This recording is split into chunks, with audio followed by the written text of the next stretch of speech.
So, good evening. Good evening to everybody in Iowa, in the United States, and good morning to everyone in China. Welcome to the U.S.-China high-level agricultural dialogue that is coming to you from the Norman Borlaug Hall of Laureates. And there it is, the beautiful building in downtown Des Moines. That's where we are now to this and holding this event. The building is named after Norman Borlaug, who's a great Iowa hero. For those of you who don't know, he was a Nobel Peace Prize laureate, father of the Green Revolution, man who saved more lives than anyone in history, great agricultural scientist, and very importantly, among the very first Americans to go to China in 1974 and begin the exchange of information and technology and expertise between America and China. And this is also the building in which 10 years ago, in February, we held the U.S.-China high-level agricultural symposium, at which then Vice President Xi Jinping gave the keynote address. So you see, this is even more important, even more appropriate to have this event tonight here in this building. But not only does it honor President Xi Jinping, but his father, Governor Xi Zhongsun, who in 1980, right after the U.S. and China established diplomatic relations, came to Iowa, and I had the incredible privilege to escort him around the state. And if only I had known he was the father of the future president of China, would have been even, and then in 2004, Professor Yunlong Ping, the Norman Borlaug of Iowa and America, and came to receive the World Food Prize, the $250,000 prize that Dr. Borlaug created, and there the two of them are together, two greatest scientists. Can't believe I had the privilege to work with them as I did 10 years. But the theme of Dr. Borlaug's life, of the World Food Prize, of this building, is always peace through agriculture. That agriculture was the place that could bring people together across the biggest differences and to have come together to lift hungry people up out of poverty and to ensure that the future will be bright for all of humanity. Because if Dr. Borlaug were here tonight, and I believe if Professor Yunlong Ping were here tonight, they both would remind all of us that the greatest challenge humanity, human beings, all of our species, will ever have faced is whether we can sustainably and nutritiously produce enough food to feed the 9 to 10 billion people who will be on our planet when China celebrates the 100th anniversary of the establishment of the People's Republic of China, and in 2046, when Iowa celebrates its 200th anniversary of statehood. So we have an amazing array of people here tonight to hear from. Former Governor, Ambassador Terry Branstad is here. Look at that. Ambassador Qin Gang and Madam Lin Yan, welcome to the Midwest, to the heartland, to Iowa, to this building that has so much history of your country. We're so very, very pleased that you could be here. And I want to say to Beijing, to my very good friend, Ambassador Nicholas Burns, welcome virtually to the World Food Prize Hall of Laureates, to Iowa, and to the Norman Borlaug Hall of Laureates. Now, so this now to get started on our program, we have some welcoming remarks from the chairman of the U.S. Heartland China Association, former governor of Missouri, Bob Holden, and also from the president, Chen Xiaojia, of the China Agricultural Association for International Exchanges. And before I introduce them, because they're both going to be speaking virtually, I just want to acknowledge Congressman Jim Leach, who's here, and that there he is over here. So a great Iowan, great figure. Thank you so much, Congressman, for being with us tonight. And so with that, Governor Holden, you're on. Thank you, Ambassador Quinn. And I'd like to welcome everyone to this special program today. I am Bob Holden, former governor of Missouri and chairman and CEO of the United States Heartland China Association, the U.S. co-organizer of this dialogue today. Thank you, Ambassador Chen, for graciously accepting our invitation to join you in Des Moines. I am so sorry that I cannot be there in person warmly to welcome you and your wife to the American Midwest, the Heartland. But thanks to technology, we are here together. I also want to thank Ambassador Terry Branstad for his incredible dedication to the people of Iowa and to our country over his long career as a public servant. The United States Heartland China Association, also known as USHCA, is a bipartisan nonprofit dedicated to building bridges between China and the American heartland, where agriculture is a major economic driver. At USHCA, we believe that not all bridges are built of concrete and steel. Equally important bridges are built on friendship, cultural communion, and commercial cooperation. Where these bridges exist, communities flourish.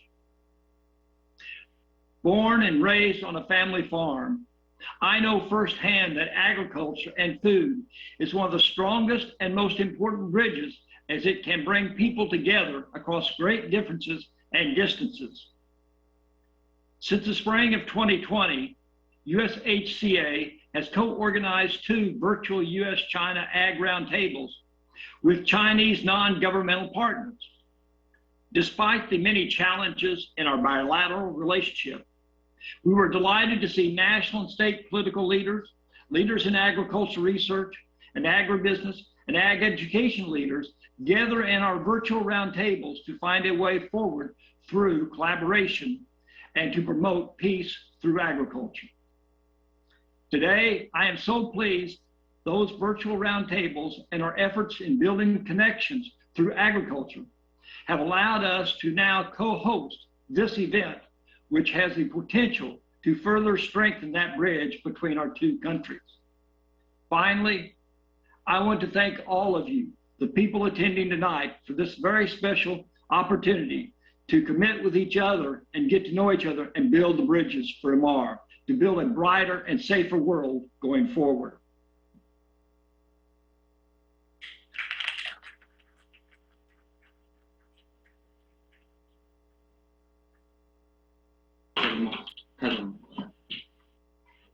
是吧？尊敬的秦刚大使、伯恩斯大使、布兰斯塔德先生、霍顿主席、奎因先生，尊敬的石金双副总长、隋鹏飞大使、汉密尔顿副局长，女士们、先生们、朋友们，今天我们以线上会议的形式齐聚一堂，畅谈农业合作，搭建交流平台，很有意义。作为活动主办方之一，我谨代表中国农业国际交流协会，向大洋两岸的各位朋友和嘉宾表示欢迎。回顾2012年2月16日，时任中国国家副主席习近平在德梅因出席首届中美农业高层研讨会发表致辞时指出，农业是发展中美关系、深化中美合作的重要领域。10年来，中美两国政府和企业努力实现双方合作，两国农业合作机制更加成熟，民间交流互动更加频繁，企业合作桥梁更加多元，成果亮点纷呈。美国成为中国第一大农业产品贸易伙伴，中国稳居美国第一大农产品出口市场。正如青冈大使在3月25日中美农业圆桌论坛上所说，农业合作是中美两国经贸领域互利共赢的缩影。今天我们共同出席活动的有中美双方种子、化肥、农药、农产品贸易、粮食贸易、农业基建、农业科技、农场投建营一体化以及农业科研等领域具有代表性的企业。我期待大家能够以此研讨会为契机，加深彼此了解，碰撞出更多的合作火花。女士们、先生们，中国农业国际交流协会创办20年来，致力于积极推进同世界各国农业商会在贸易发展、投资促进和信息咨询等方面建立沟通机制，是中国农业企业开展国际交流合作的重要民间组织。美国属地中国协会长期致力于推动中美开展富有成效的合作，增进理解对话，寻求合作机会。在今天这个重要场合，双方将签署合作协议，我感到十分高兴。我们将共同为两国业界沟通交流，寻求商机提供更好的服务，推动扩大农产品贸易，探索创新农业投资模式，加强农业科研和绿色发展理念交流互鉴，为中美农业合作更加广阔的美好未来贡献力量。祝研讨会圆满成功，谢谢大家。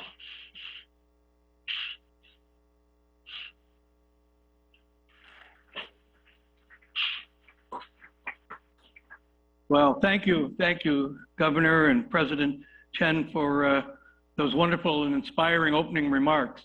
So now we're going to turn to the featured speakers in the program, and I'm going to begin by introducing Ambassador Terry Branstad.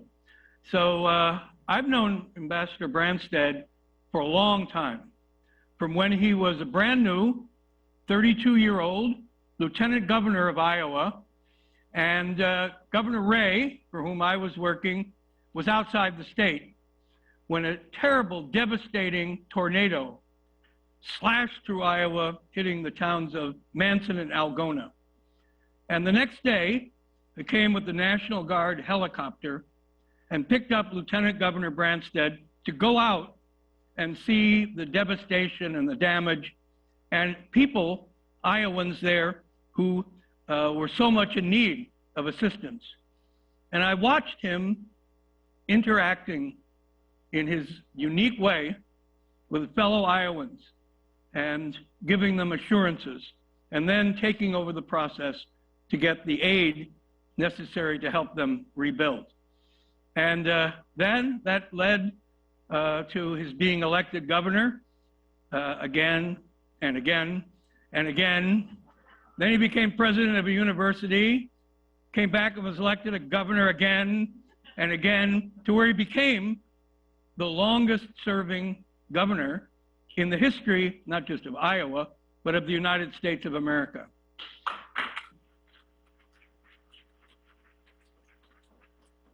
And I'm not finished. Yes, and then chosen for the biggest diplomatic assignment our country has, to be ambassador to the People's Republic of China. So this year is the 175th anniversary of Iowa being a state. And as historians write about Iowa, there will be a list of the most prominent persons in Iowa history, and Ambassador Governor Terry Branstad will certainly be among those at the very top of that list. Ambassador Branstad.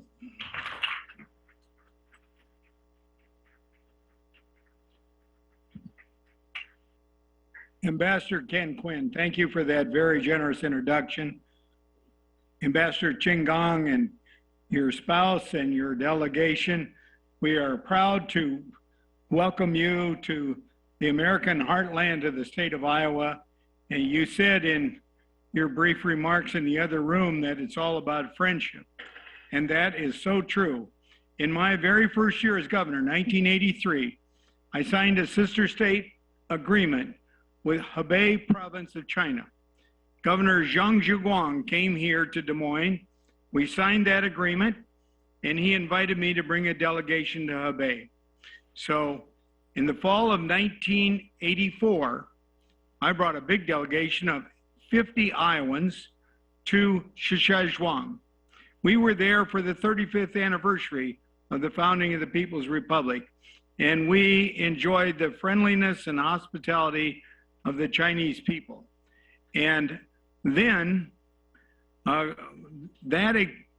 relationship grew over the years and is now in its 39th year. Next year will be the 40th anniversary of that sister state agreement. So then in the spring of 1985, the next year, a delegation of 5 young men led by a county level party secretary named Xi Jinping came to Iowa. Well, we wanted to treat them as well as we'd been treated in Hebei. So we went all out. Sarah Landy was in charge of the sister states. Luca Baroni was the one that took them all over Iowa. And they went to birthday party and they went to barbecue. They went out on the Mississippi River. They visited a lot of Iowans and really felt very warmly welcome. So many years later, I came back as governor after I had been president of Des Moines University. I was again elected governor, and I wanted to go to China.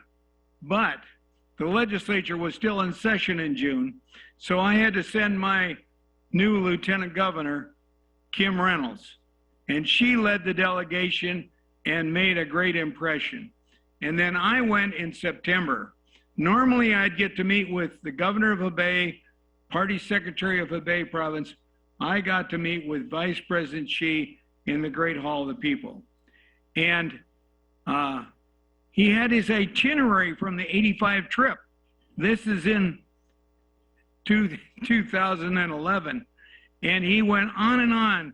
He calls us old friends and mentioned all the people, the Dvorak family he stayed with, Luca Baroni, Sarah Landy, and calls us all old friends. So we wanted to make sure we made a good impression on him when he was here. So we went all out. And I think we did make a good impression, because when I came back to China, and then, so we hosted that event, the Old Friends Reunion in Muscatine, the state. We had the big dinner at the State House, 1,600 people, the whole legislature, Court of Appeals, Supreme Court, I think 300 Chinese guests. And then we had the high-level food and agriculture symposium here at the World Food Prize building. And then he visited the Kimberly Farm. And now we have a Kimberly Farm, a friendship farm being built in Hebei province. And Mr. Kimberly is here, along with his son. They've been very active in that. So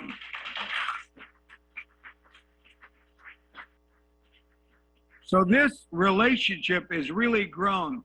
And then when Xi Jinping became the president, the leader of China, he came to Seattle. I was one of 5 American governors that had the chance to go there. And we went in the archives and found a picture of him and his delegation with me behind my desk, April 29th of 1985. I autographed it and gave it to him. And then I said, now, would you autograph one for me? And he did. And so then when President Trump chose me as the ambassador to China because of my longtime experience and friendship with the Chinese people, I brought that picture with me to the ambassador's residence. And it was amazing. All the Chinese guests that would visit the residence wanted their picture with me in front of that picture with Xi Jinping. and so this relationship has grown, and obviously agriculture is a very important part of it. And I've had the honor of being hosted by Ambassador Qin Gang a couple of times in DC. So I was really pleased that he decided to come and spend several days here in Iowa and visit many of the sites that Xi Jinping visited when he was here back in 1985. So I wanted to give you a little history. We're very proud of the history. And as Ambassador Qin Gang said, it's all about the friendship and the relationships that we have, and we want to build on that for the future. So I'm proud to be here to be part of this symposium again, as we had the one back in 2012. And we're certainly honored that Ambassador Qin Gang and his delegation are here to be part of it. I also understand our new ambassador to China, Nick Burns, is also on through the video, through the technology that we have today. So we want to say hi and thank you to all of our friends in China and to our American ambassador to China as well, Nick Burns. Thank you all very much.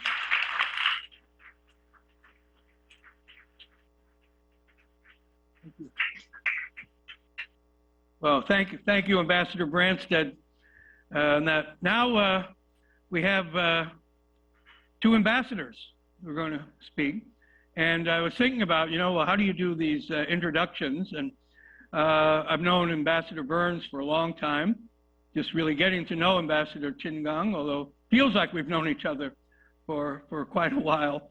And I found certain interesting things about them. First of all, when I talk to students who've been up at Harvard, they all talk about how inspiring it is to be in classes and to hear lectures from Ambassador Burns there. And when he retired, was at Harvard and many other institutions and doing that and always having that kind of impact. Ambassador Qin Gang and I were just talking about youth, students, the future, sending students back and forth. So I wanted to have here tonight some of those students. And at Iowa State, they very graciously named a scholarship for me. So I have 13 Quinn scholars over here. Stand up for 1 second so everybody can see you.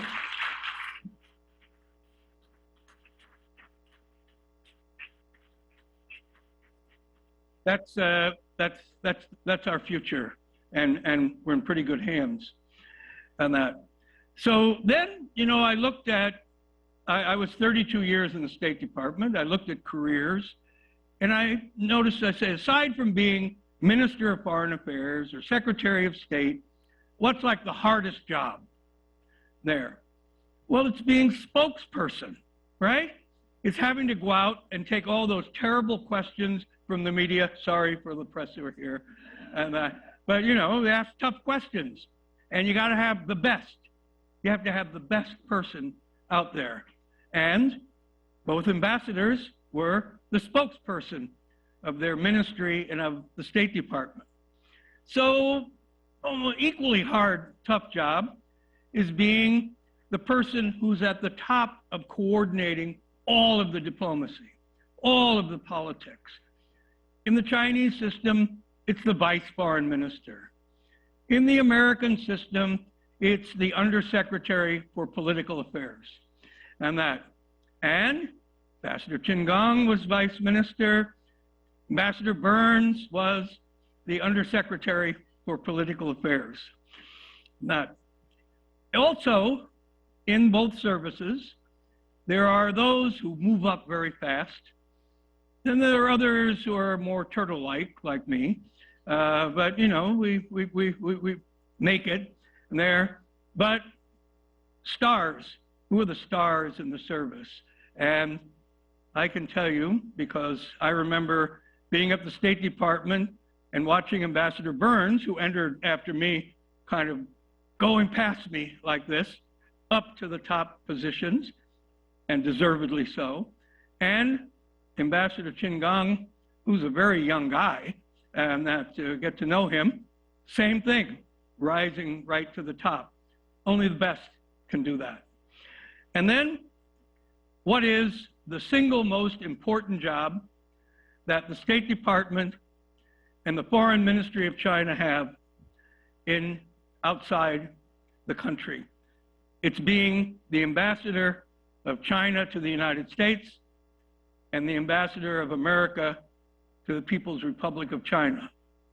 And it is not surprising that we have these two ambassadors who have the most important diplomatic job in the world. They're both here tonight, and I want to say both countries are very fortunate. We're fortunate in America to have a diplomat like Ambassador Qin Gang. If I say, Mr. Ambassador, China is very fortunate to have an ambassador of the capability and skills of Ambassador Burns here. So they both can't speak at the same time, but I want now, you're our guest in the Middle West here in Iowa, and I want to invite Ambassador Qin Gang to come up for his remarks, and that this important, critical point in our relationship. Thank you for making the trip here. Mr. Ambassador, the floor is yours. Please.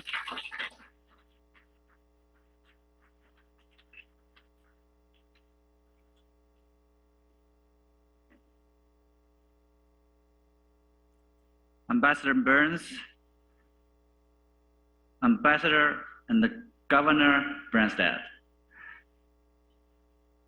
Governor Bob Holden, Ambassador Quinn, ladies and gentlemen, friends, it is my great honor to follow President Xi Jinping's footsteps to the state of Iowa. Iowa is known as the tall corn state. Coming to Iowa gives me a great opportunity to see for myself the boundless black soil and have a hands-on experience of the down-to-earth and refreshing farm work here. When I arrived yesterday from Illinois, it was raining hot and cold. But today, we have warm sunshine. I can feel that not only spring is in the air, but Iowa nice is also in the air. Indeed, I'm surrounded and overwhelmed by warm friendship. My trip to America's heartland, to me, is a journey of heart, which aims to help establish amicable relations and trust, HEART, and help enhance agricultural and rural ties, HEART.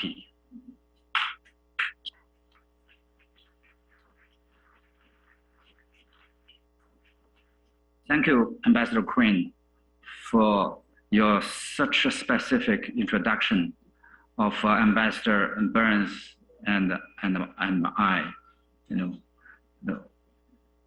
and I'm very happy to join with Ambassador Burns in today's event. And I hope that Mr. Ambassador Burns will, like me, go to the heartland of China and go to the heart of the Chinese people. So I wish you well.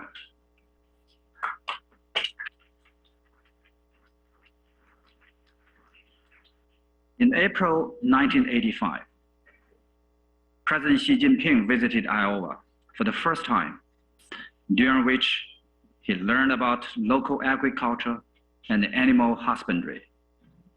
He was warmly received by local residents, and that has sown the seeds of China-US friendship and agricultural cooperation.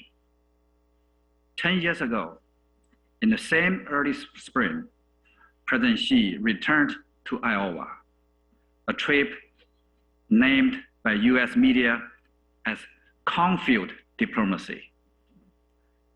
Just at the World Food Prize Foundation Hall of Laureates building, where we are now, he attended the 2012 China-US High-Level Agriculture Symposium and delivered an important speech titled "Writing a New Chapter of China-US Win-Win Cooperation in Agriculture." In the speech, he sincerely hoped that China and the US will deepen agricultural exchanges and cooperation to make our agriculture more developed, rural areas more prosperous, and farmers better off. Today, the cornfield diplomacy goes on. We are gathering here again to review the past 10 years and look to the future of our agricultural cooperation. This carries special significance, not only because the seeds of friendship and cooperation sown by President Xi have taken root and growing up, but also because with the resurging pandemic, fragile global recovery, faster climate change, and growing regional conflicts, food security has again become a major practical issue facing China, the US, and the rest of the world. China is the world's biggest agricultural importer, and the US the largest exporter. So when Chinese people's aspiration for a better life meets US quality agricultural products and advanced agricultural technologies, new potential has been emerging for agricultural cooperation. Strategically speaking, promoting win-win agricultural cooperation will not only improve the variety of food supply for the Chinese people and increase the income of American farmers, but also make global food supply more stable and certain, and contribute to global fight against climate change. In the past 10 years, agricultural trade between China and the United States has grown by a total of $10.5 billion.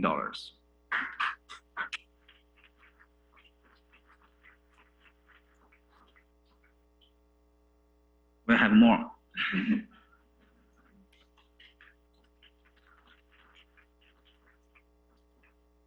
The US has become China's second largest source of agricultural import and the third largest agricultural export destination. And China remains the #1 export market for American agricultural products. In the past 10 years, our agricultural science and technology exchanges have been fruitful. We have exchanged over 100 intergovernmental technology groups with nearly 700 mutual visits. Such exchange programs have helped Chinese and American agricultural scientists and educators establish contacts and effectively promoted the joint R&D and application of new technology. For a long time, organizations like CAAIE, American Heartland China Association, and many enterprises in both countries, such as Syngenta and the Continental, who are present today, and many others, have served as a bridge of communication and cooperation in this process. So today's event cannot be made possible without your efforts. So thank you for your meaningful job.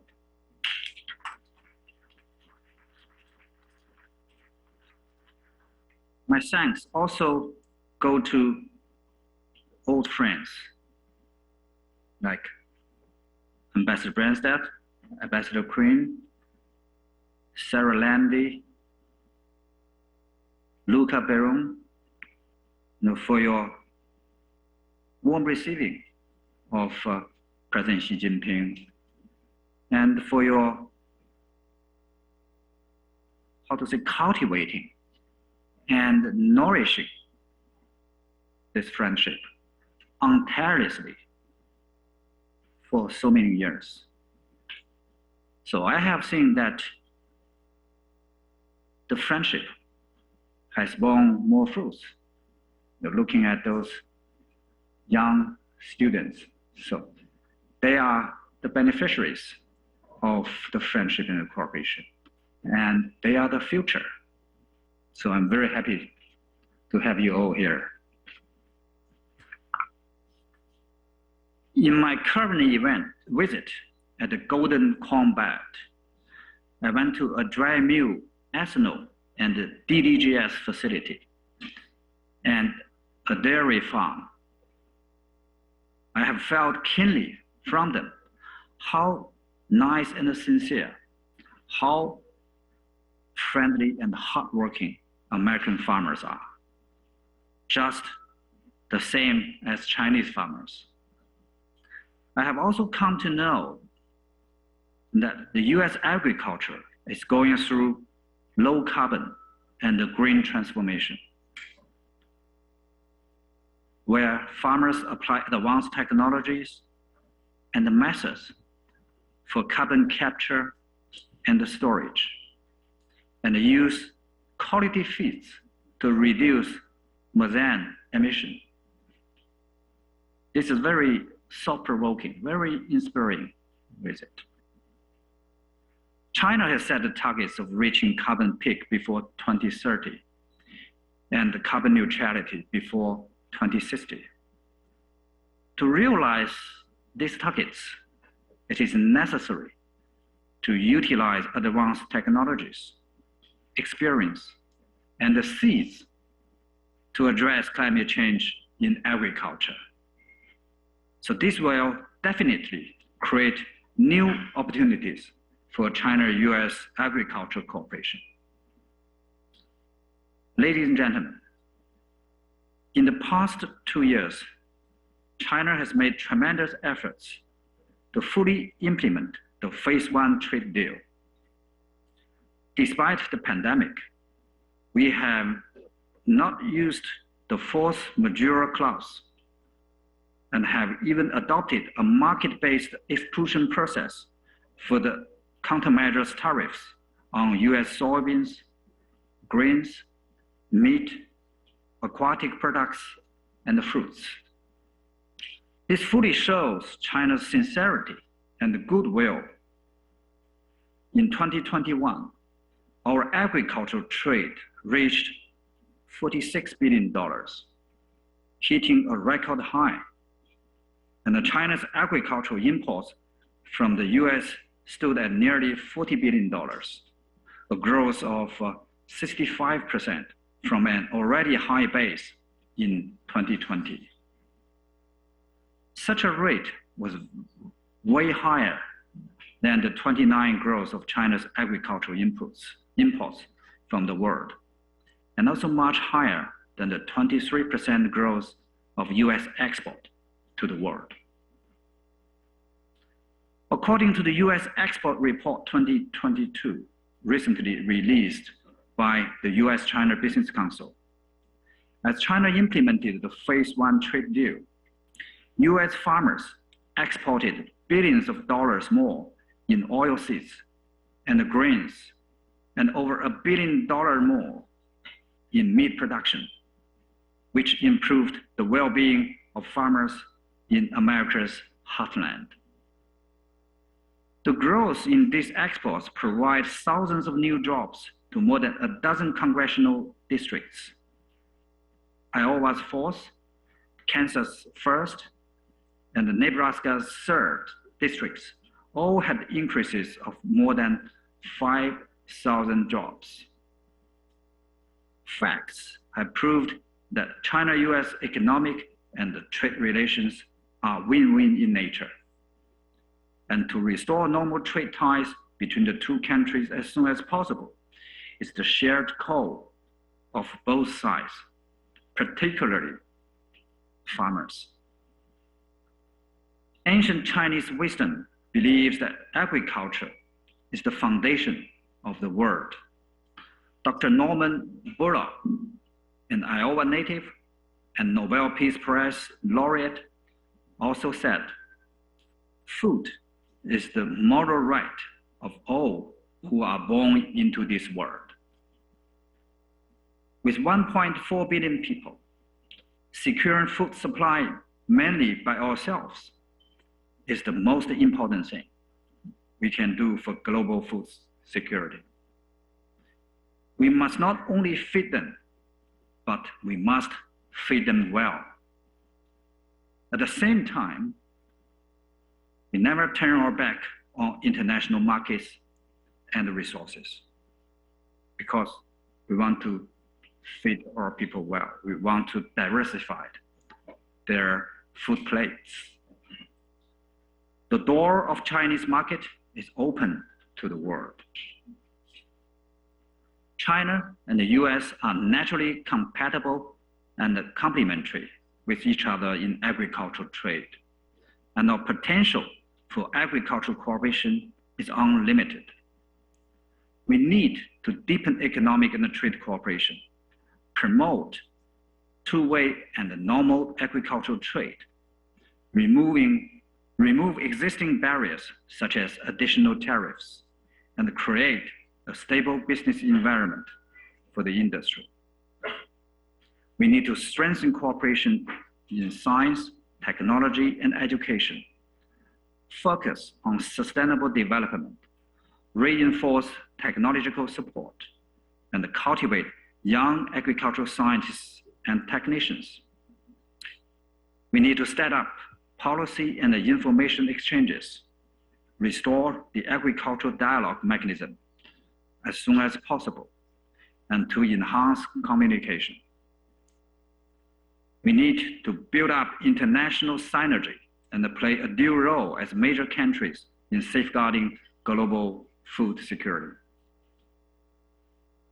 As we face a complex and a severe situation in agricultural development and food security worldwide, I firmly believe that China and the US, as major agricultural producers, consumers, and traders, should meet challenges together, maintain stable development of agriculture, enhance the resilience of agricultural supply chains, ensure food security domestically, and promote cooperation for international food security. This will certainly be helpful for maintaining world peace, promoting global economic development and social stability, and delivering sustainable development. Let's bear in mind, no food, no stability, no peace. That's the value of the good work of Ambassador Quinn and your colleagues of World Food Prize. Ladies and gentlemen, I toured the hall of laureates before speaking here and saw all the names of the World Food Prize laureates. One of them was being known Chinese agricultural scientist, Mr. Yuan Longping. Mr. Yuan once famously said, "Be a good seed." This was not only the cause of his lifetime, but also a portrayal of his integrity and the big heart as a person. With Mr. Yuan's teaching in mind, I have come to Iowa, the heart of America, and the warmth and the friendship of the people in Iowa touches my heart, and my heart also goes to people of Iowa. As we have warm sunshine today, I believe farmers of Iowa will start to sow their seeds tomorrow.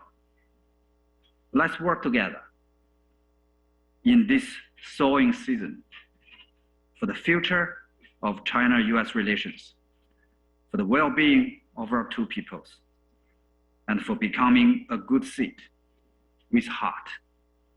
Thank you so much.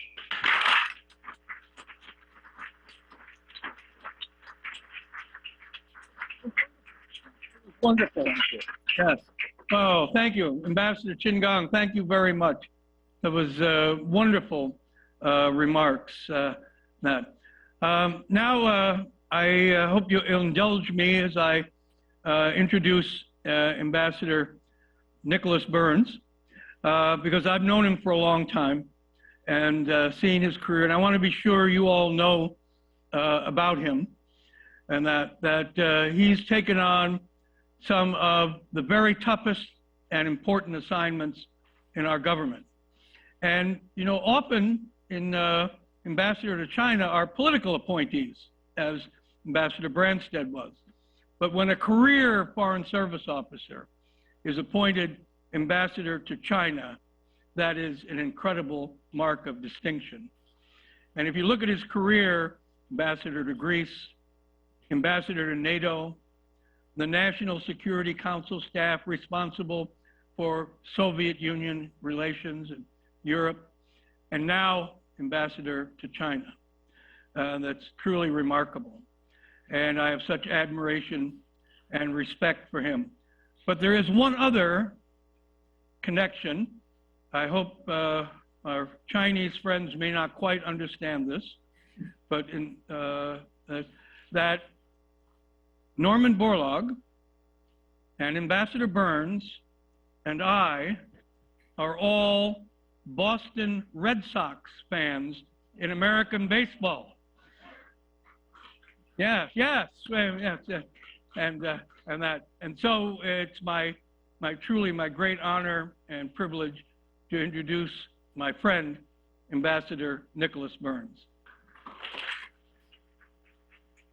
Ambassador Quinn, thank you so much for that overly generous introduction. You're a great American. You were a great American ambassador.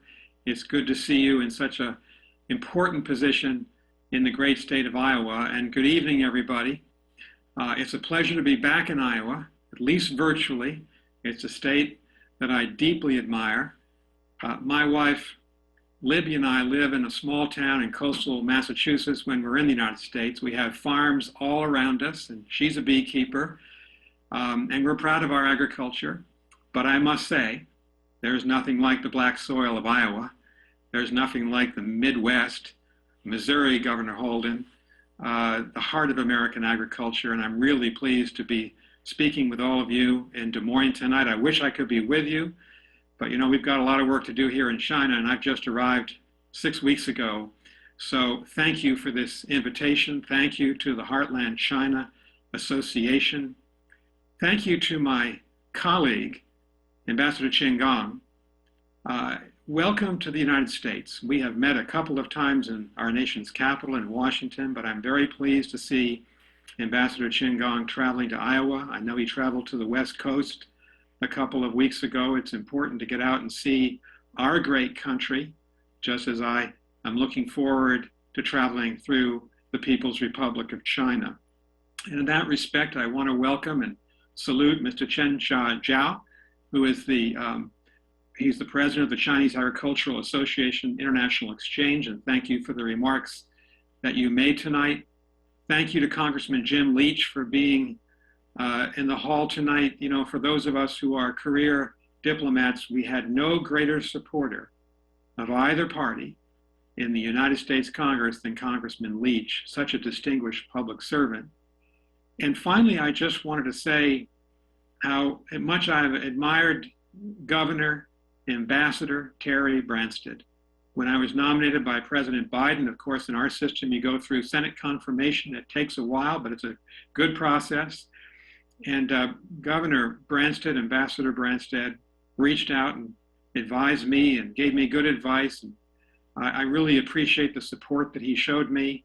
I can tell you, Ambassador, I'm in the mission that you know well, the American mission here in China, and you are so well remembered and regarded by our Americans here, but also by our Chinese hosts. So thank you so much. Ladies and gentlemen, I don't want to speak for long. I know you have a busy program. I just want to say a few things. First, let me talk about the US-China relationship. I think all of us know, whether we're American or whether we're Chinese, that our relationship is going to be the most consequential for the rest of the 21st century. It's the most important bilateral relationship that the United States has anywhere in the world.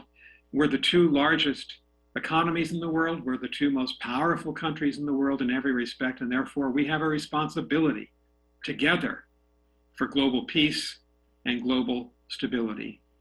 I can tell you that President Biden has made the US-China relationship a priority, and I'm very proud to represent him and proud to represent the American people here in the People's Republic of China.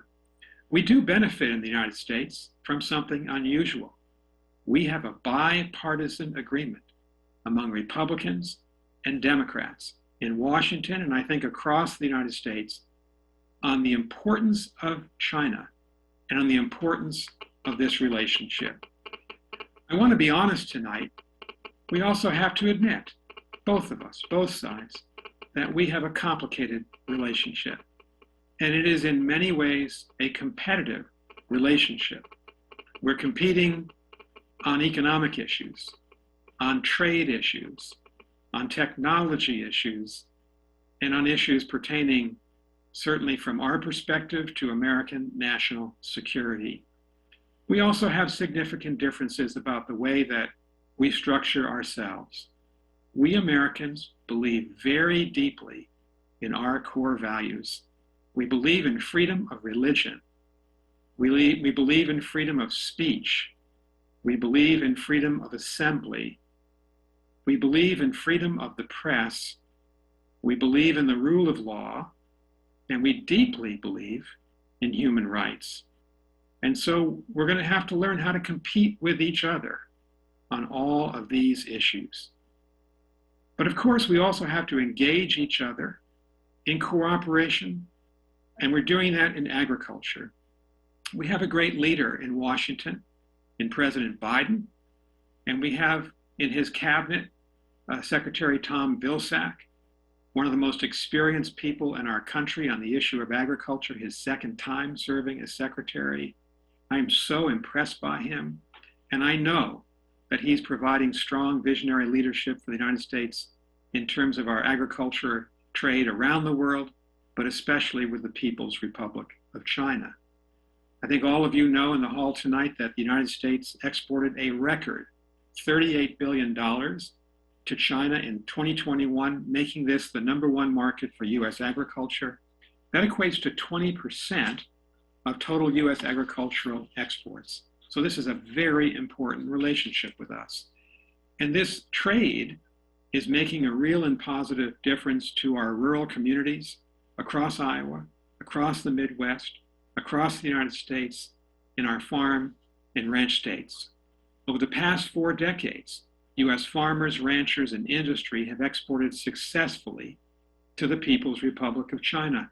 We want that to continue, and we expect it to continue. I can tell you, because Ambassador Branstad advised me to make this a priority, I'm certainly making it a priority here as our ambassador at the American Embassy in Beijing, and we have consulate generals in Shanghai and Guangzhou and Wuhan and Shenyang.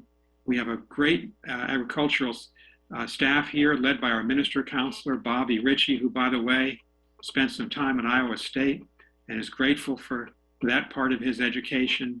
So agriculture is going to be a priority for me, as it is for our president, as it is for Secretary Vilsack. And maintaining a constructive relationship on agriculture with the People's Republic is going to be very important for the overall bilateral relationship.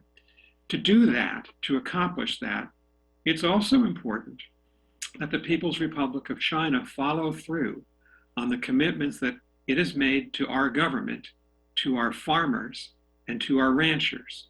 Consistency, accountability, and transparency are going to be critical. The U.S. farmer and the U.S. rancher want to be reliable suppliers of high quality, safe food and agricultural products to people all over China. But the People's Republic government must address a range of longstanding problems on important agricultural issues. Let me give you one example. The government here in Beijing should implement a timely and predictable approval process for agricultural biotechnology. And there are other examples that remain unresolved, which have been highlighted by the Biden administration. If these important commitments are fully implemented, fully realized, that would go a very long way to support the ambitions of our farmers and our ranchers for continued very strong agricultural trade with China. I can tell you that Secretary Vilsack knows a lot about China. He's built solid relationships here, including at the ministerial level. And we also know that as part of this future of American agriculture, and Ambassador Qin Gang mentioned this, we have to be working together on clean technologies and sustainable agriculture. This dialogue is being held on Earth Day here in China, and I know that our special presidential envoy for climate change, former Secretary John Kerry, is working very hard with his Chinese colleagues to make sure that both of our countries and the rest of the world are making good on the commitments that we made at the Paris conference and more recently last autumn at the Glasgow conference. So the steps that we take together on climate change are going to be very important for the future of agriculture in both of our countries and around the world. I said I wouldn't make a long speech. I want to redeem that commitment to you. I want to welcome everybody from the Heartland Association and Governor Holden. I hope you'll be the first to come. Once the pandemic restrictions are lifted, I hope you'll travel to China. We'll welcome you here at the American Mission. I'm counting on Ambassador Branstad and Chris Branstad to return to their home here. Libby and I look forward to welcoming you. And I just wanted to say to all of you tonight, we appreciate so much the role that the American farmer and the American rancher play in the strength of our country from the heart of the Midwest. Thank you for the pleasure of being with you. God bless, and we'll see you all soon this year. Thanks so much.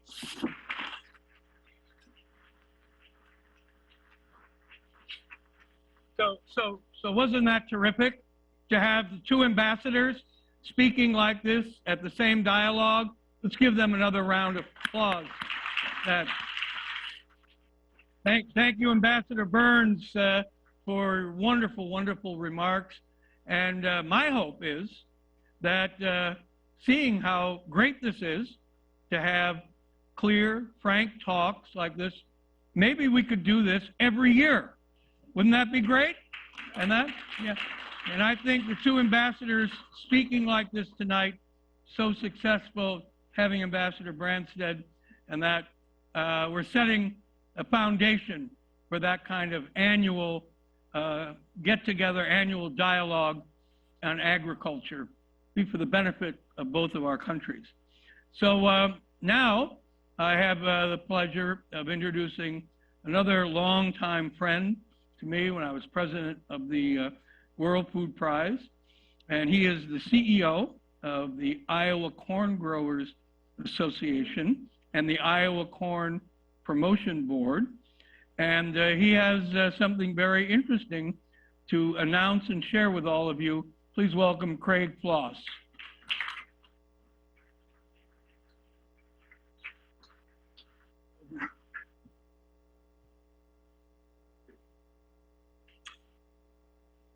Ambassador Qin Gang, Ambassador Burns, Ambassador Branstad, Ambassador Quinn, Congressman Leach, great to see you again, Governor Holden.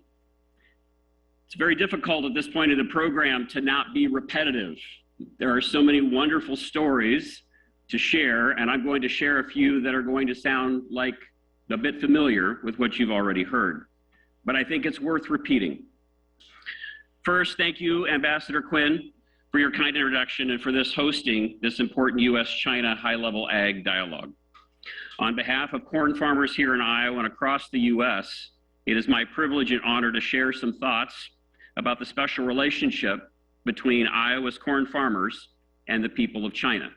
We also have a number of corn farmers here in the audience tonight to participate in this dialogue.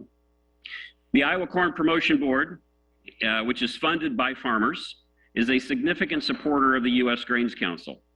In fact, our Iowa Corn and National Corn Growers Association founder, Walter Geppinger, a farmer from Boone County, Iowa, was also instrumental in founding the U.S. Grains Council.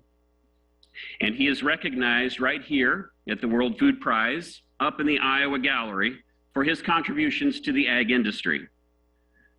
For 40 years, since 1982, the U.S. Grains Council has had an official office in Beijing, China, for the purpose of building relationships with the people and business of China. Now, those early relationships, as you've already heard, that were developed in China led when Governor Branstad hosted a delegation and followed by with a young China official leading a team from Hebei province to learn about U.S. agriculture. That young official, of course, as you all know, was the current president of China, Xi Jinping. In 1997, Iowa corn farmer leaders felt so strongly that our relationship with China was so important, they made sure the first international mission that I traveled on as the new CEO of Iowa Corn was with the U.S. Grains Council to China. In 2012, when then Vice President Xi came back to Iowa to visit with his old friend, then Governor Terry Branstad, I was privileged to represent the Iowa Corn Growers Association because we too were an old friend and helped host that 1985 visit when they were learning about corn. I had the distinct honor to meet with Vice President Xi in Governor Branstad's office. I was standing with my counterparts from the Iowa Soybean Association and the Iowa Pork Producers Group when the governor introduced us to Vice President Xi. And his comment to us was, China would like to use more U.S. corn, soybeans, and pork. My response was, Iowa and U.S. farmers have plenty of corn, soybeans, and pork supplies to meet your needs in China, and we would appreciate the opportunity to work with you. Then in 2013, Governor Branstad asked a number of us to join him on that delegation visit that he already mentioned as part of the 30th anniversary celebration of the sister state relationship with Hebei. Privileged to go there, an opportunity to meet with President Xi and the Minister of Agriculture. I share these personal and organizational experiences to highlight the special relationship that we in Iowa agriculture have developed with China over the last several decades. Prior to 2012, our friendship was growing, but our corn trade was not significant. Since 2012 and the visit of President Xi, the U.S. has been sending much greater amounts of corn in all forms to China, including grain, dried distillers grain, ethanol, and meat products. In fact, just a couple of weeks ago, there were 2 one-day orders for U.S. corn that totaled over 1 million metric tons each day, for a total of 2.1 million metric tons total or 82.8 million bushels. 2 orders. And for context, these 2 purchases combined represent one of the biggest purchases ever of corn by China and by any other country. So, thank you.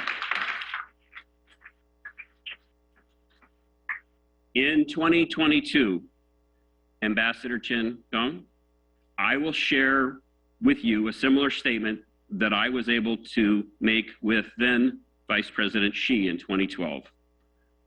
Ambassador Qin, Iowa and U.S. farmers have plenty of corn, supplies to meet your food, feed, and fuel needs in China, and we would appreciate the opportunity to work with you.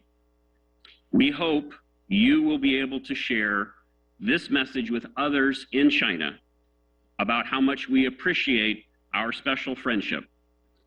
We thank you for your past business, and we look forward to our relationship evolving to even greater heights through increased trade and exchange of ideas.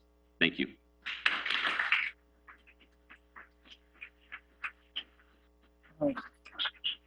Thank you, Craig. So, Ambassador and Madame, one of the things I don't think you've experienced yet, but relates to corn, is we have a song. And it was Dr. Borlaug's absolutely favorite song. It's called the Iowa Corn Song. The people from the soybean industry would like it to be the Iowa Corn and Soybean Song, but it's about how tall the corn is, as you said. So I don't know if we can arrange for you to experience that. It's when you sing it, you sort of become a real Iowan in this. But when Dr. Borlaug's statue was unveiled in the U.S. Capitol, and one of the great opera performers in the world, Simon Estes, also from Iowa, come and sing the Iowa Corn Song on that. So, on that. But we heard before about the Iowa-Hebei relationship, and we're so pleased to now be able to have remarks from the Vice Governor, Qin Gang, who will reflect on our relationship and the fact that Iowa and Hebei are sister province and sister state relationship. So, Vice Governor, welcome.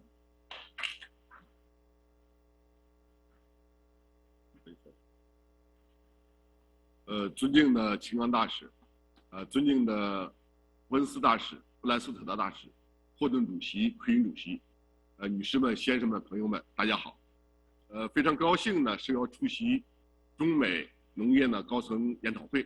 在此呢，我仅代表河北省人民政府，对研讨会的成功举办表示热烈的祝贺，对长期以来呢关心支持河北省与美国交流合作的各位新老朋友表示诚挚的感谢。河北省呢与美国艾奥瓦州呢是友好省州，在习近平主席的亲自关心和推动下，两省州啊友好关系已经走过了39年不平凡的历程。多年来呢，双方呢高层交往频繁，友好关系呢持续加强，人民友谊啊不断的深化，在农业、经贸、人文等各领域开展了广泛的交流合作。特别是布莱斯塔德大使和奎因主席呢曾多次到河北呢参观访问，是河北人民的老朋友，为推动两省州的交流合作啊也做出了重要的贡献。河北人民呢也铭记在心。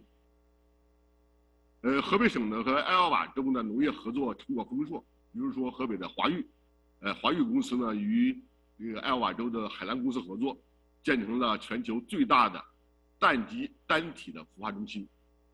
邯郸的奇美农业科技有限公司与这个艾奥瓦州的金伯利农场合作，建设呢这个有机果蔬的种植、加工、储存、销售这个全产业链项目。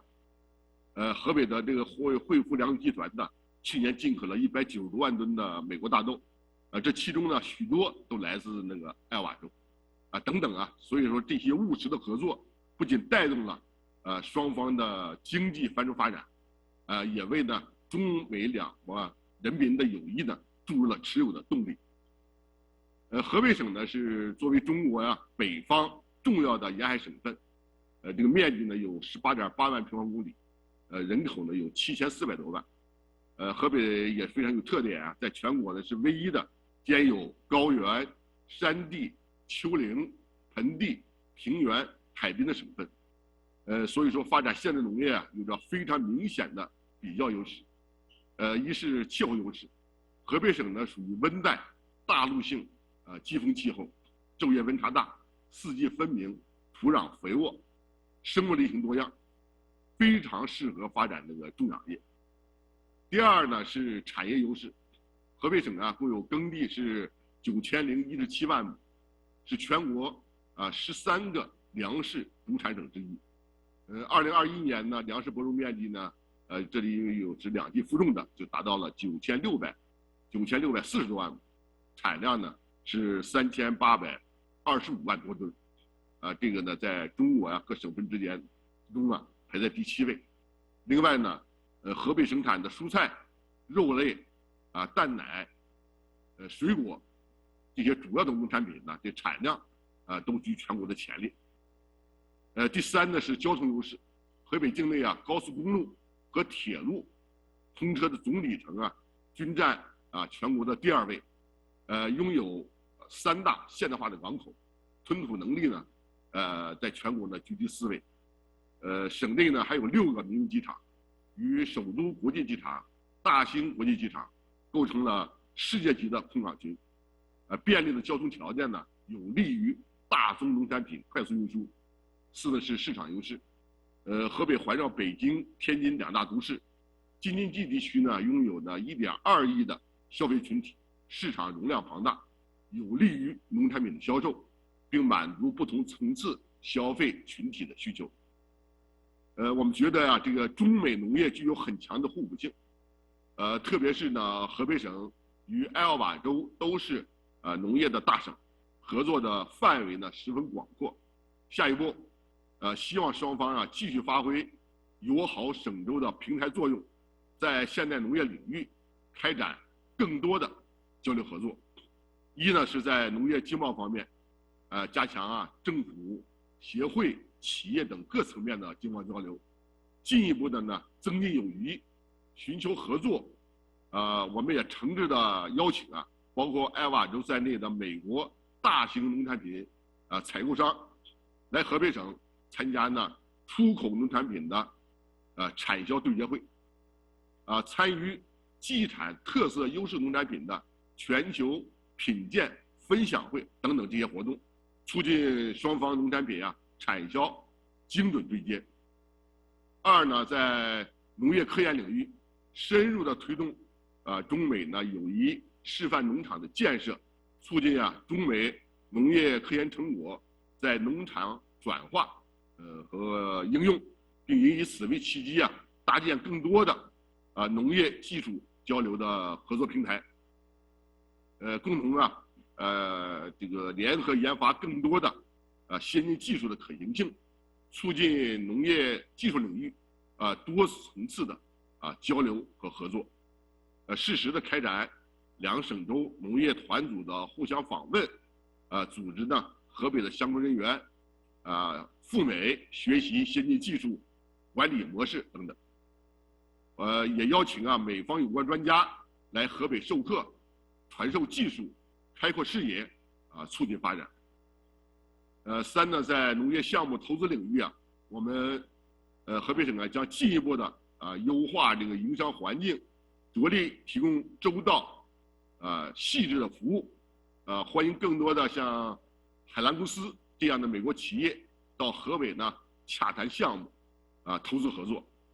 同时呢，我们也将继续支持像奇美实业集团等河北的农业企业到美国去发展，在农业种养、加工、研发、销售等各环节、各领域开展深入合作，促进双方互利共赢，共同发展。我的发言就这么多，谢谢大家。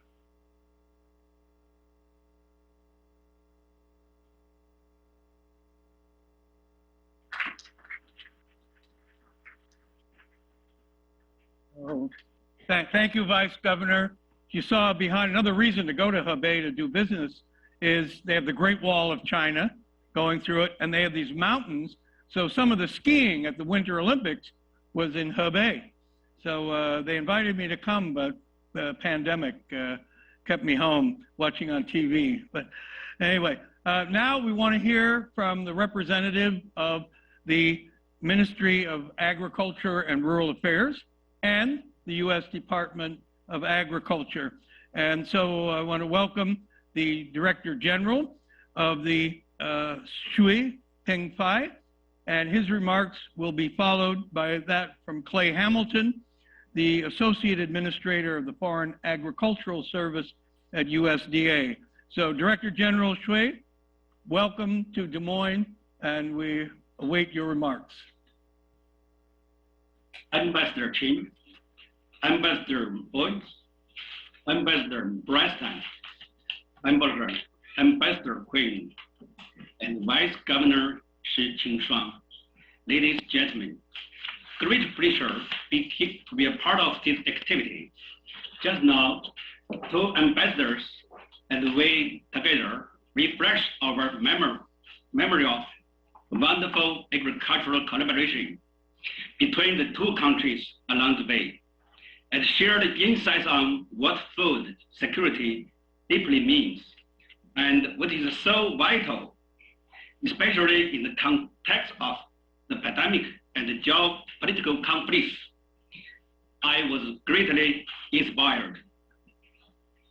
We together recall that President Xi Jinping paid his first visit to Iowa in 1985. At that time, China had just begun its reform and opening up, and was booming with vigor and vitality. Its potential for food and agriculture production was unleashed quickly to produce enough food to feed the population.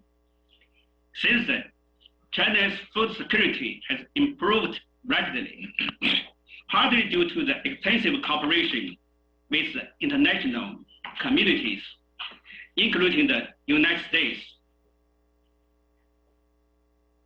In the year 2021, China's food availability stood at 483 kilos per capita, way above the security line recognized worldwide.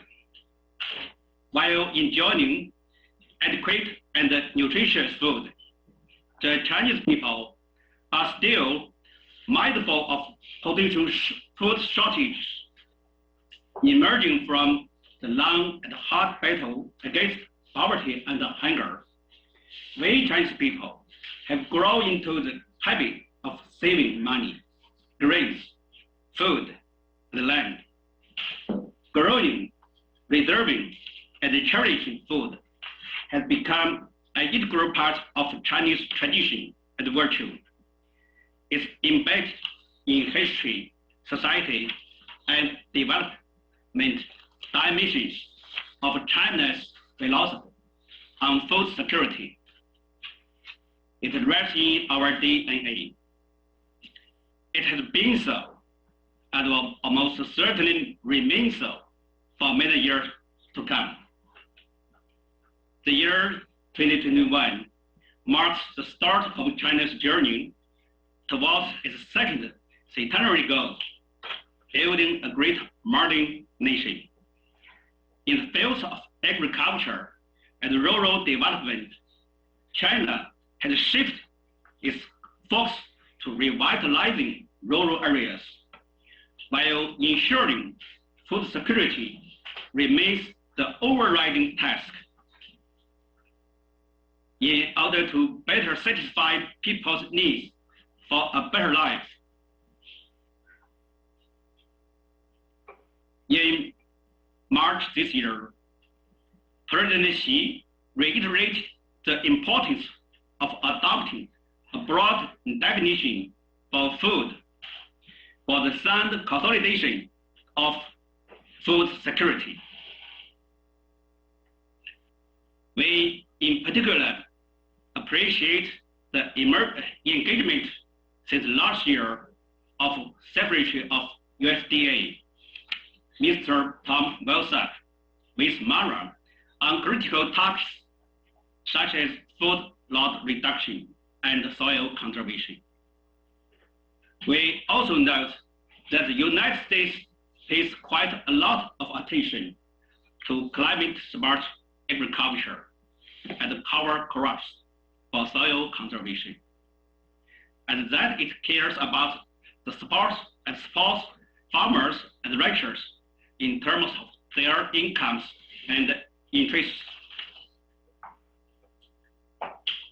Moreover, China looks forward to restoring the cooperative mechanism with USDA. I do wish to open fresh horizons between our agricultural cooperation. Lastly, I want to give the great thanks to Ambassador Quinn, to the two sides associations. I do hope these activities will be mechanized. Thank you.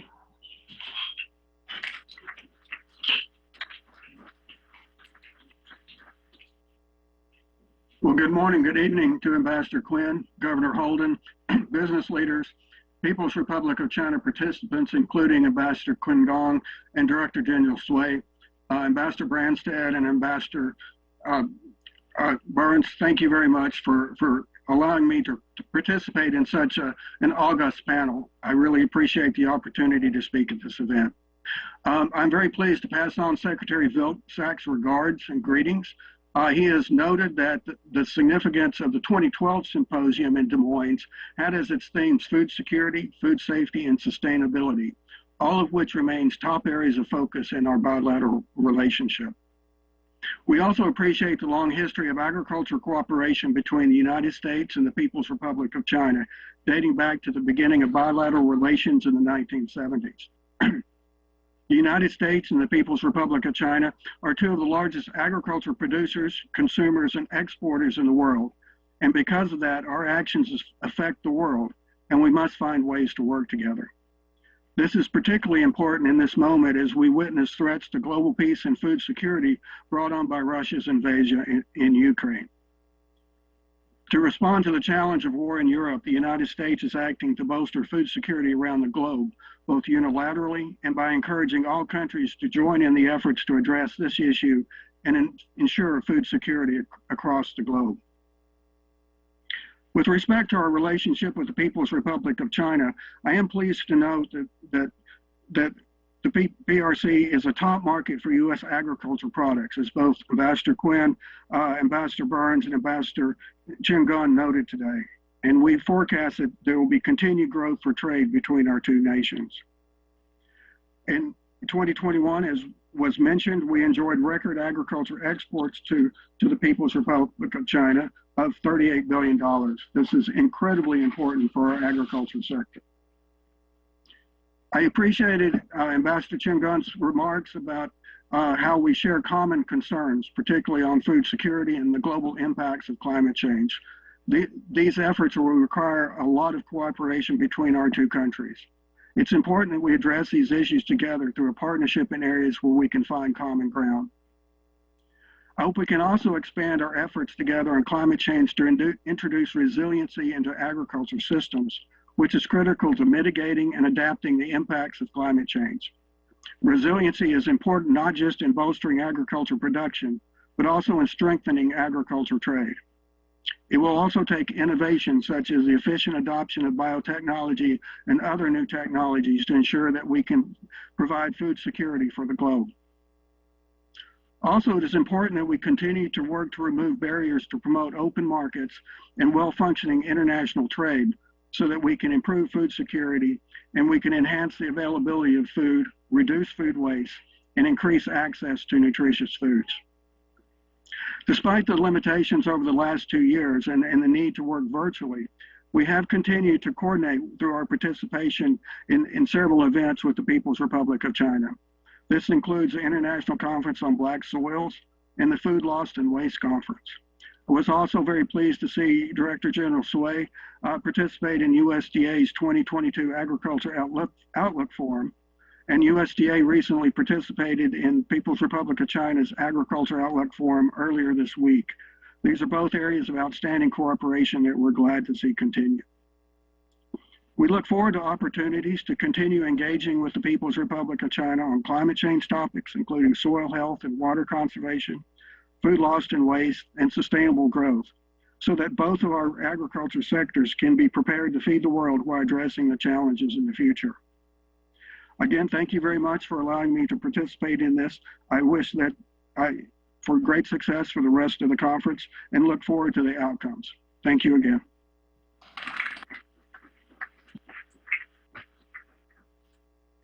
So we had arrived for this event 4 of the most significant American leaders in agriculture who are here.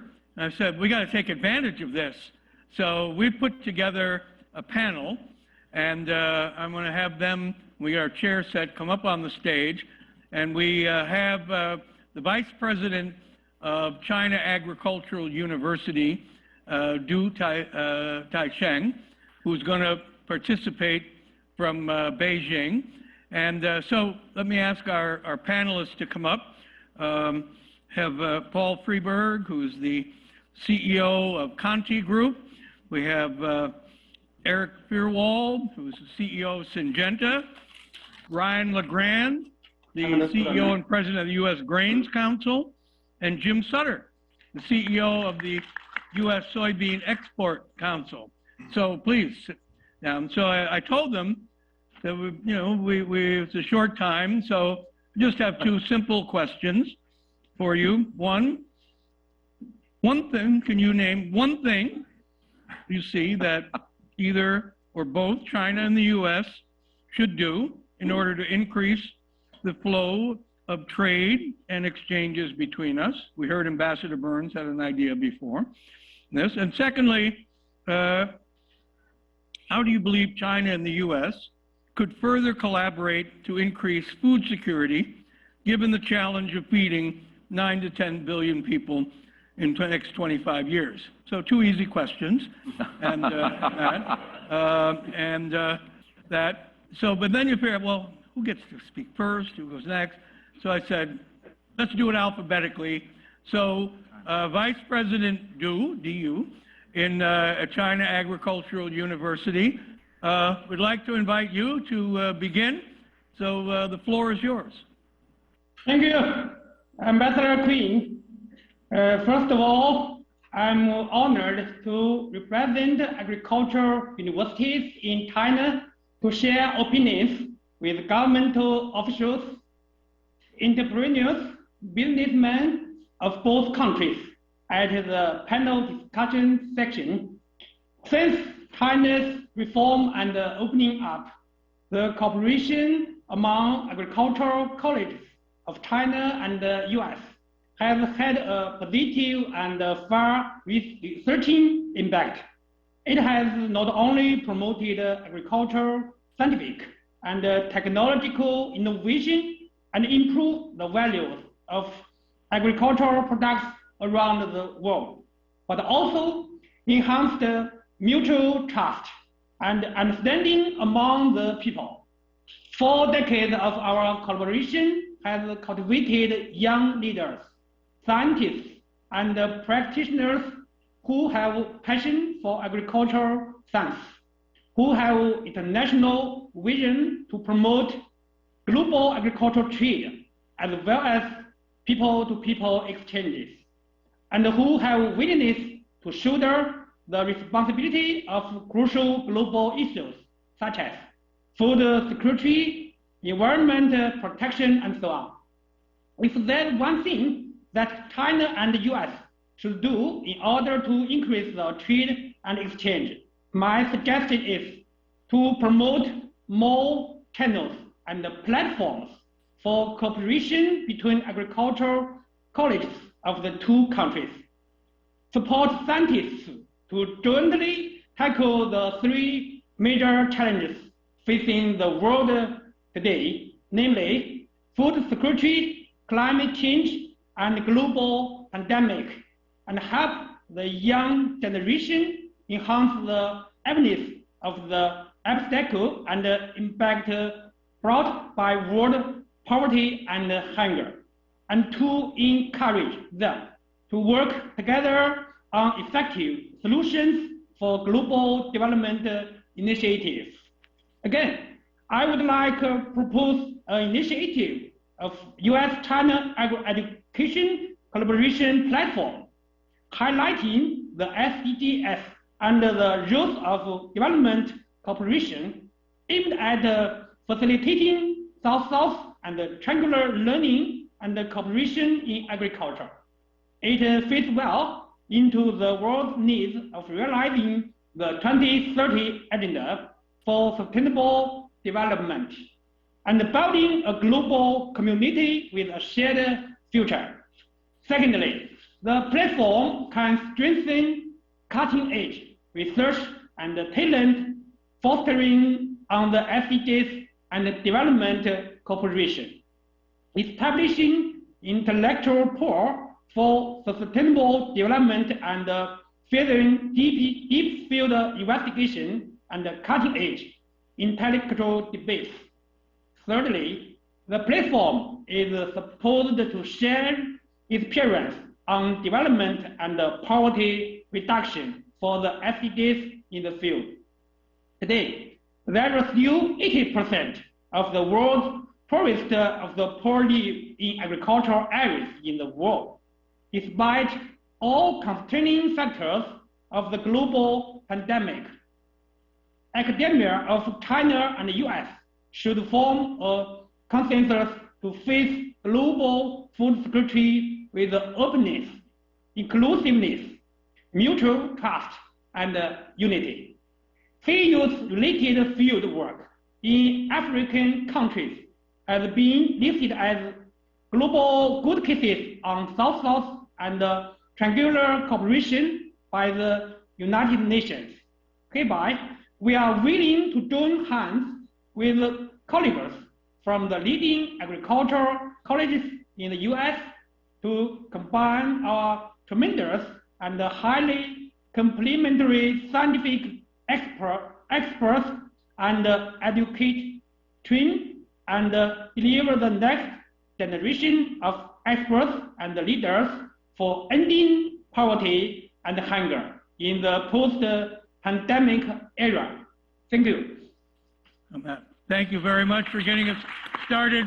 The Vice President, China Agricultural University is a spectacular, global level institution. Paul Freeberg, the County Group Fellow New Yorker, right? Exactly. We're both from New York. Exactly. Everybody thinks I'm from Dubuque, but Exactly. I'm born in the Bronx. Go Yankees. Yeah. Yankees, Red Sox. Well, you want to have a real fight. Wait, over to you. Well, I think it would be embarrassing, Ambassador, if we lost some of our guests tonight from passing out from lack of food while we're sitting up here talking about food. So we should make it very short. So I would just say the following. I had the unique opportunity and pleasure to meet Ambassador Qin in New York in October. And I remember our first meeting, and you were telling me how difficult your job was coming to the United States during a lot of tension, and that your mission here was to improve relations between China and the United States. And you asked us, what did we think you could do to advance relations in a more positive direction?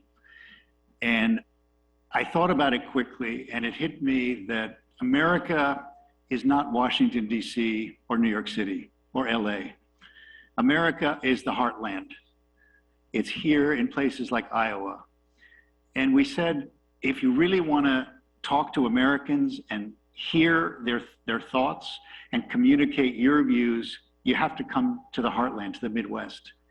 And the fact that you've done that and that you're taking a week out of your very busy schedule to travel and meet farmers and growers and ag companies here shows how seriously you're taking your mission of improving the dialogue and the understanding and relationships between the two countries. And that touched me a lot. And you know, my company, Continental Grain, has been around for 209 years.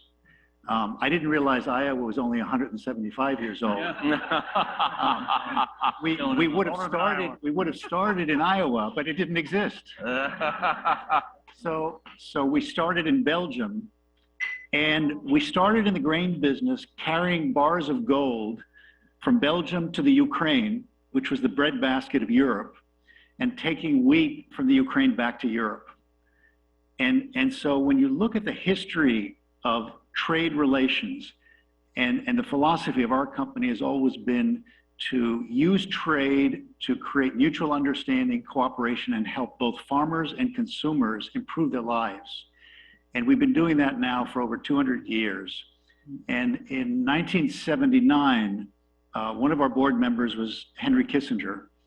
And he said to my father, "You should go to China and start investing in China." And we have a foreign investment license number 0001. Wow. Where in Shenzhen, in the first free economic zone, we partnered with the CP Group, Charan Pokapan from Thailand, and began building animal feed plants.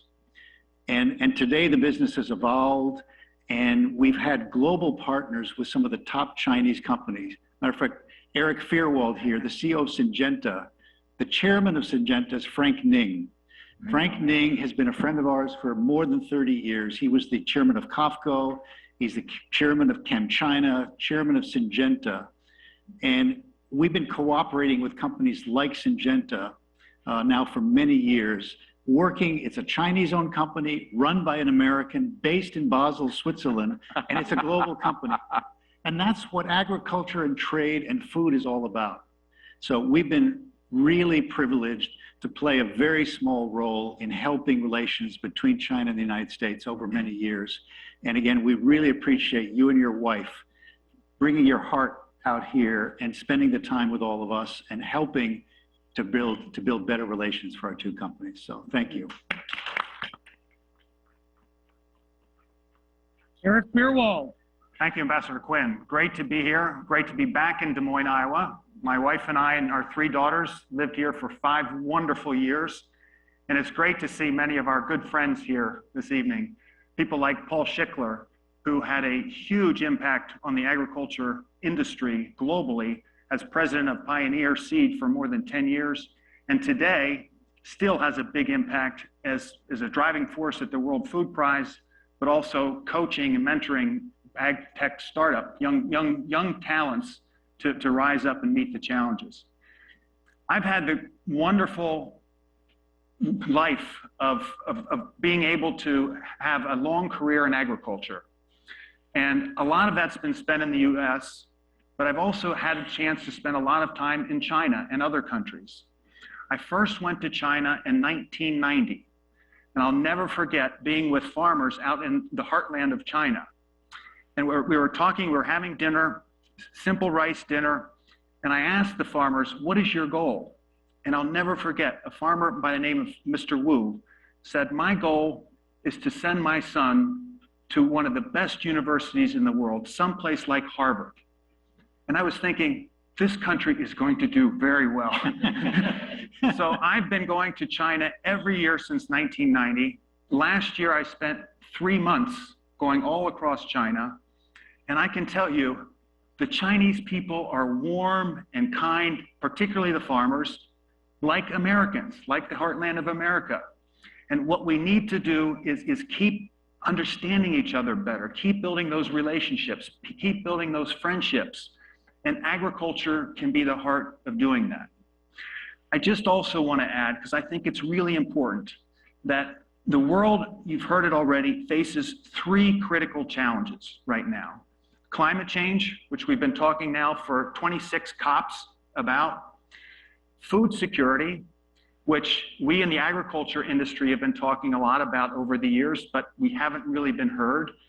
And companies like Corteva, Bayer, Syngenta have been working with the United Nations Food and Ag Organization, headed by a Chinese, Chu Dongyu, and the United Nations World Food Prize, headed by an American, Dave Beasley, separately, but to try to help poor countries make sure that there's enough food. Well, now, with the conflict in Ukraine, the food security issue has gone from a concern to an absolute crisis. The World Food Program, I was talking to David Beasley this morning, feeds 125 million people that don't have enough food to eat. 50% of that food comes from Ukraine. My message is we all have to work together. And China and the United States working together, we can solve all of these problems. If we don't work together, we will never solve them. But let's take one example, the United Nations, Food and Ag Organization, headed by a Chinese, World Food Program, headed by an American. Let's support them to make sure that we're helping both countries grow more and develop more technologies, but make sure that everyone has enough food to eat in this world every day. Thank you.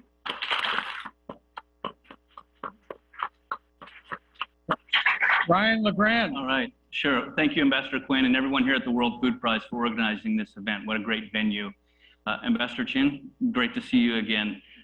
We really appreciate your outreach, very important outreach that you're doing here in America's Heartland. I've been following you on Twitter the past couple of days, and I've seen your visits to Illinois and here in Iowa, and I know you're going to Minnesota in the next couple of days. Your presence here sends a very positive signal to the American agricultural community, and we're glad that you're here. To answer your questions, Ambassador, you know, it's been mentioned, but you know, there's a lot of areas where China and the U.S. need to, we don't see eye to eye, and we need to come to agreement in a lot of areas. But one area that is very much a bright spot is trade and agriculture. And with the U.S. Grains Council, we're very proud to be a part of that bright spot. Where I think we need to bring an increased focus on and attention to is areas where we're complementary of one another, and that is trade in agriculture. The U.S. corn and sorghum industry has benefited greatly from trade to China. No other country has bought as much corn and sorghum than China has in the past couple of years, and our farmers have benefited in a big way from that. We'd like to see trade of distillers' grains, DDGS, and ethanol pick back up again and go to the levels that we've seen in the past. We know that DDGS works in your hog rations and ethanol works in your automobiles. And we know that China benefits from the reliability, the affordability, and the on-time shipments that come from the United States. And I just think if we can increase that collaboration and that intention and focus on the bright spot, we'll all be better off. And then the second question, to the global food security. You know, we have a core belief at the Grains Council that the world is a better place when free trade is involved. We have a saying that we use, when trade works, the world wins. And we really believe that. You know, we see a lot of protectionist policies happening around the world, from export restrictions to tariff barriers to non-tariff barriers. It's happening right here in the United States with fertilizers. These type of actions and policies are not beneficial to solving the problem of global hunger. And so I just think if China and the United States can lead the world as an example of free trade in agriculture, everyone's going to benefit, and it will greatly contribute to global food security. Thank you. My good friend and old friend, Jim Sutter. Thank you very much, Ambassador. And to the other ambassadors here, it's very good to be with you. Thank you for the honor to be speaking a little bit this evening. And I think a theme has been friendship and old friends. The U.S. soy industry, U.S. soy farmers have been active in China for 40 years. Over that period of time, we've made a lot of old friends. And I think that's something we want to continue to build upon. In terms of what we can be doing, this great relationship between China and the United States, I think it's critical that we set some examples. I think we need to set an example of reliability. And when I talk about reliability, there are many different definitions of reliability, but I'm thinking about one, and we have it as an example today, where we rely upon one another. There is this very strong trading relationship. The statistics have been spoken about earlier, but the way that China relies upon the US to be a supplier of agricultural commodities, of soybeans, a very important customer for our soybean industry. And we rely upon China to be a supplier of many things to the United States. I think this example of the trade that takes place is important to show the rest of the world, because we hear many voices talking about the need for more self-sufficiency, that trade is letting us down. Brian just talked about the importance of trade and how it makes things work better. So I think if the US and China can continue to show this example of strong trading relationships, I think that's a good example for the world. Likewise, in the area of sustainability, China has strong goals in terms of the way that they want to enhance the sustainability of their country. We have a long history here of a very sustainable track record of raising soybeans and other agricultural commodities. I think if we can work together, exchange ideas, exchange information, and require that sustainable products are what be traded, I think that's another good example we can provide to the world. In terms of how are we going to make sure we feed the world's 10 billion people by 2050, it's a big challenge, but I think there are many important technologies that can be utilized. Some of them have been spoken about here tonight. And we need to make sure that we have a clear path for how these technologies can be utilized. The approval process, those kinds of things was raised. But I think for countries to embrace the technology that each can provide, our organization, with the help of the Iowa Soybean Association, introduced the IPRS, Intensive Pond Raceway System, aquaculture production system in China in 2013, with 3 little example cells. Today, there are more than 25,000 of these cells being used across China, and they have a magnificent impact in terms of reducing the environmental footprint and improving the production of aquaculture. There are many other examples like that where if technology can be embraced and utilized, it can be very beneficial. I'm sure there are many exchanges that we could do with that sort of thing. I'd be remiss if I didn't thank China and all the representatives here for the strong business relationship between all the members of the farmers, the exporters that are represented within our organization. The trade relationship we have has been very important, and we want to make sure we keep that going with good friendship in the future. And finally, I'd just like to remember, I had the good fortune of being here in 2012, so in the other room, when Vice President Xi made some comments. And one of those comments that he made really stuck with me. And he talked about, and I won't get the exact words, but he talked about agricultural trade being the ballast in this big, important relationship between China and the United States. And he talked about that relationship can be a bit stormy and a bit rough at times, but agriculture trade can be the ballast that keeps that overall relationship on track. And I think if we all remember that and all think about how to be part of the ballast that keeps this relationship on track, I think that can be a very positive thing. All right, thank you. Thank you. Thank you. Thank you all.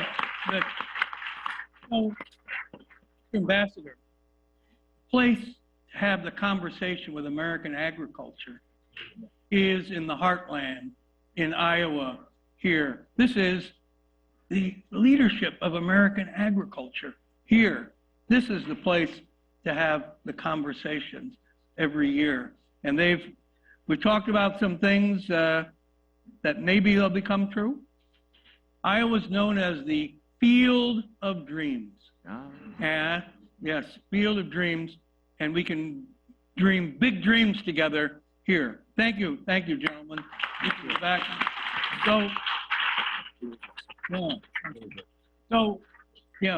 to conclude the program, we have the virtual signing of a memorandum of understanding between the U.S. Heartland China Association and the Chinese Agricultural Association of International Exchanges. And in the MOU says this is to facilitate the necessary program coordination between the two organizations in support of the annual U.S.-China Agriculture Dialogue. So Governor Holden, President Chen, please, we're, get your pens out and sign those documents. When you got it, hold it up so we can see it. All right. Here. Now, if only we could get him to exchange on the screen, but we didn't have enough rehearsal time. Thank you.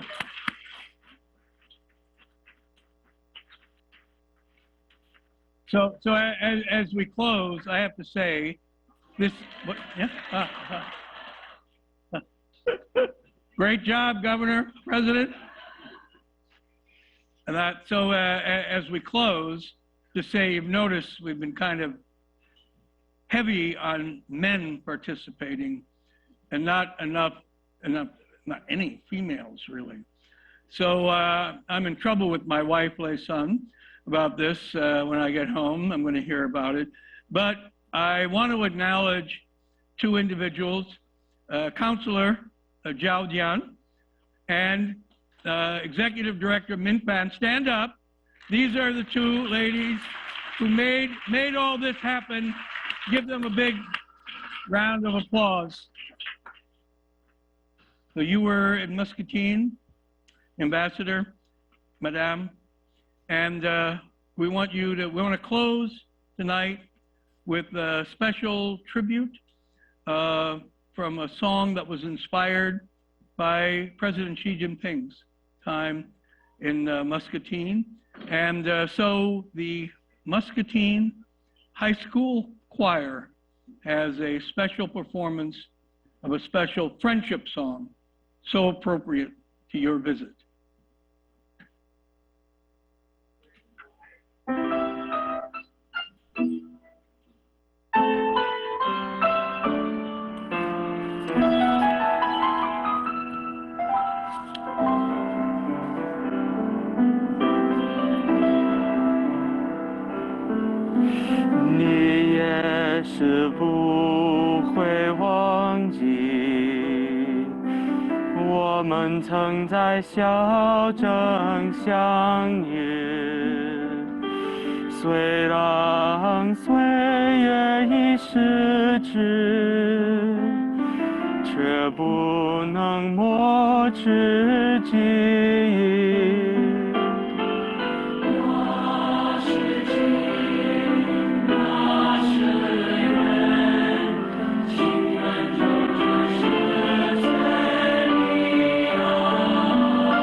That's the way to end a program about friendship, to see what friendship can inspire. Thank you all for being with us tonight. Ambassador, Madame, official parties, speakers, Quinn scholars, if you could stay around for just a few minutes so we could take a picture, we'd appreciate it. Thank you all for coming, ladies and gentlemen. Thank you all.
Trời cái mặt của cho nó thấy bóng lắm. Yeah, all right. Thank you. Thank you.